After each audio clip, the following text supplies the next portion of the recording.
Galera, tudo bem? Estamos de volta aqui. Como nós falamos nos últimos segundos do primeiro vídeo dessa aula, o paradigma do heliocentrismo vai substituir o paradigma do geocentrismo, tá bom? Então você tem que entender muito bem essa diferença. Inclusive, muitas pessoas vão ser condenadas por terem defendido essa ideia astronômica da realidade, tá? Então vamos seguir aqui e vamos entender que algumas pessoas vão surgir nesse período aí. Você está vendo aqui a primeira figura, a primeira imagem ali em cima é a figura de Galileu. Galileu ele foi muito importante para uma reestruturação do pensamento, né? Pensamento científico aí durante a Idade Moderna. Ele faz uma crítica à estrutura científica aristotélica, tudo que é antigo, e vale muito bem lembrar que o Renascimento não é uma concordância total com os pensamentos antigos, né? Mas é também uma severa crítica. Ele investe na proposta heliocêntrica de Copérnico, né? E ele vai escrever várias e várias obras que vão falar que a matemática é o alfabeto do universo, com o qual Deus escreveu o universo, tá bom? Então, você vai ter aqui a valorização da observação, a crítica ao modelo contemplativo, a observação com técnica, a experimentação empírica, ou seja, você vai valorizar aquilo que você enxerga, que você consegue perceber pelos sentidos, e a preocupação com a descrição quantitativa do fenômeno. Então é aí que surgem as preocupações físicas, velocidade, sabe lá a cinemática do professor de física fala muito sobre isso para você no primeiro ano. Então ele vai dividir as qualidades, né, em primárias e secundárias. Você tem aí qualidades primárias: forma, figura, número e movimento, enquanto as qualidades secundárias são cor, odor e sabor. Então a matemática, a geometria ganham maior valor a partir de então. Então, onde Aristóteles via a qualidade, Galileu vai começar a observar relações e funções, tá bom? Então a ciência moderna surge.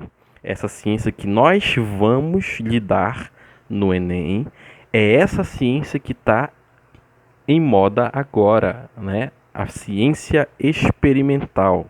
Ciência moderna que vai ser inaugurada pelo pensador Francis Bacon. E ele vai justamente levar adiante muito do pensamento que foi dito até aqui. A valorização da pesquisa experimental, a promoção de resultados objetivos, né? O cientista deve se livrar de falsas noções ou maus hábitos mentais, o que o Francis Bacon vai chamar de ídolos. Então, o conhecimento ele vai servir para dominar a natureza, né? Prever para prover e para exercer um certo poder. E quais são os efeitos dessa perspectiva de Francis Bacon? É a possibilidade do avanço tecnológico e também os impactos ambientais. Mas ao mesmo tempo, pessoal, o Francis Bacon ele vai elencar quais são os empecilhos, quais são as dificuldades que as pessoas encontram para alcançar uma ciência moderna objetiva. E ele vai chamar isso de teoria dos ídolos. Sabe quando tu acredita naquela fake news que chega no teu WhatsApp, né? Sabe quando tu acredita naquilo que te falam, mas tu não vais procurar a verdade sobre aquilo? Realmente, quando acontece isso com você, você está submetido a um ídolo. E são 4 tipos de ídolos, segundo Francis Bacon. No quadro aqui embaixo, você tem os ídolos da tribo, que é aquilo que é dado em uma sociedade sem se questionar. Você pode colocar aí a religião, por exemplo, uma religião de uma sociedade. Os ídolos da caverna, o indivíduo contemplativo ou prático, é aquele indivíduo que só vai observar a natureza e não vai descrevê-la com uma linguagem mais objetiva, como falava lá o Leonardo da Vinci. E os ídolos do foro, que utilizam a sua posição social para, a partir da distorção da linguagem,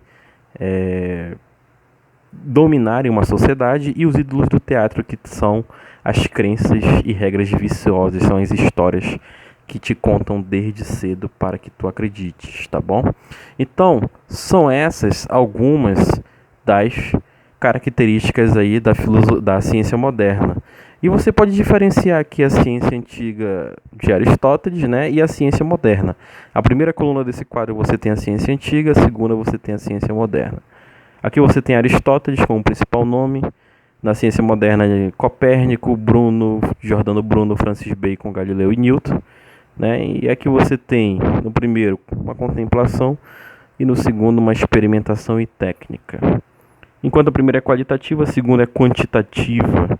A primeira busca a finalidade das coisas, enquanto a ciência moderna de Galileu busca descrevê-la, é descritiva.